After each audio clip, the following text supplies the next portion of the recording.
মুম্বাই বিমানবন্দরে 4 বছর আগে এক সাক্ষাৎ, তারপর একসঙ্গে পথ চলা। জান্নাত জুবায়ের আর ফয়সাল শেখ, সোশ্যাল মিডিয়ার এই দুই সুপারস্টার যেন একে অপরের পরিপূরক। বন্ধুত্ব নাকি প্রেম, নেট পাড়ার কৌতূহল কিন্তু থামার নাম নেই। খাতরো কা খিলাড়ি 12-এ একসঙ্গে শো করার পর থেকেই যেন আরও কাছাকাছি এসেছে দুজন।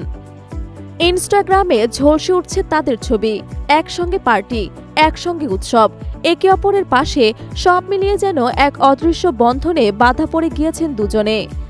বলিউডের অন্তরে কান পাতলে শোনা যায়, ইন্ডাস্ট্রির অন্য তারকারাও নাকি তাদের দুজনের রসায়ন নিয়ে ঠাট্টা করেন। সনি টেলিভিশনের জনপ্রিয় শো লাফটার সেভসের এক পর্বে ফাইসুয়েলে সহ অভিনেতাদের ঠাট্টার তীর ছুটে যায় জান্নাতের দিকে। সম্প্রতি সেলিব্রিটি মাস্টার শেফ ফারাহ খান নিজে ফাইসুকে ঠেলে দিলেন সেই একই প্রশ্নে। ফাইসুর রান্নার প্রশংসা করতে করতেই বললেন, জান্নাতকে শেহনাই বাজাবে। ব্যাস মুহূর্তের মধ্যে চর্চার কেন্দ্রে উঠে এলো দুজনের সম্পর্ক।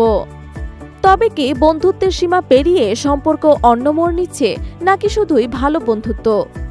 জান্নাত ফাইসু যদিও মুখে কুলু পেটেছেন, কিন্তু নেটিজেনরা বলছেন ইশারাতে সব বলা হয়ে গেছে।